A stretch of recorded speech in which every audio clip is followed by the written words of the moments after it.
Let's get more on the situation in and around Kiev and in the entire country now, live with Gerald Celente. He's Trends forecaster and publisher of the Trends Journal. Gerald, is it fair then to hold the government solely responsible for breaking the truce, punishing them with sanctions and accusing them of actually escalating the violence there in Kiev? Well, as an American, I'm not naive that our country's been involved in overthrowing a number of governments around the world. Iraq, Afghanistan, Libya, I could keep going on.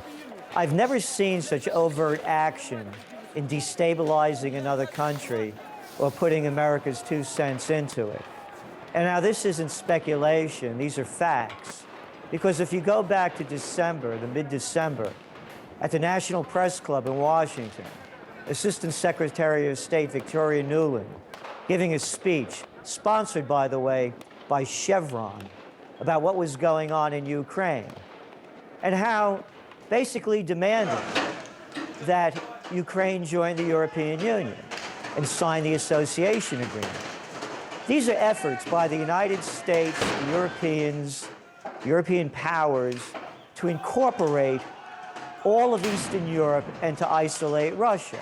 So when I say this isn't speculation.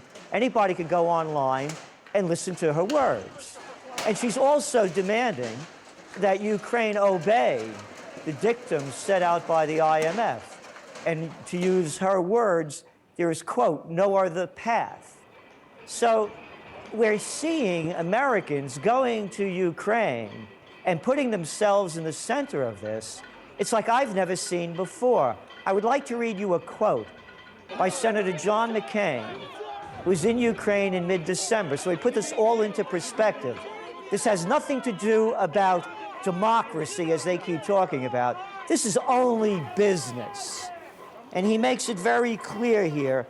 This is about the future you deserve, a future in Europe, a future of peace with all of your neighbors. The free world is with you. America is with you. I'm with you. So they're talking about business deals here. And that's all this is about.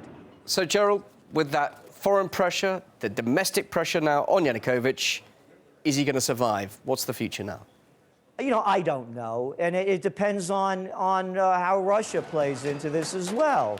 And if we heard Obama saying that, he can't cross the line and put the people down more, is Putin going to say, hold the line? So I don't know. But I think it's very important to put this all into perspective. The United States, according to Ms. Nuland, has spent $5 billion in Ukraine over the past few years. So this is about pushing Ukraine and saying that Ukrainians are European, when the polls are showing, that I read coming out of there, that most people are in favor of a Ukraine-Russian deal with other Eastern European countries rather than association with the European Union. Gerald, thank you very much for your thoughts. Gerald Celente, live here on RT International.